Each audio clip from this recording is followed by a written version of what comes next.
بسم الله الرحمن الرحيم.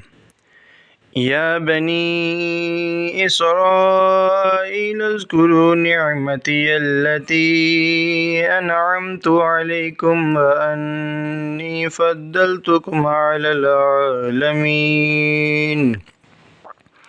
واتقوا يوما لا تجزي نفس عن نفس شيئا ولا يقبل منها شفاعة ولا يؤخذ منها عدل ولا هم ينصرون.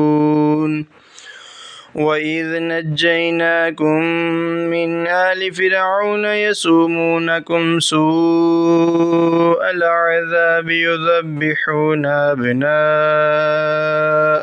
ويستحيون نساءكم وفي ذلكم بلاء من ربكم عظيم.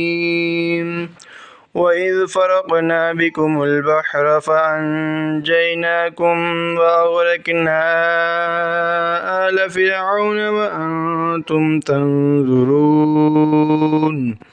وإذ واعدنا موسى 40 ليلة ثم اتخذتم العجل من بعده وأنتم ظالمون.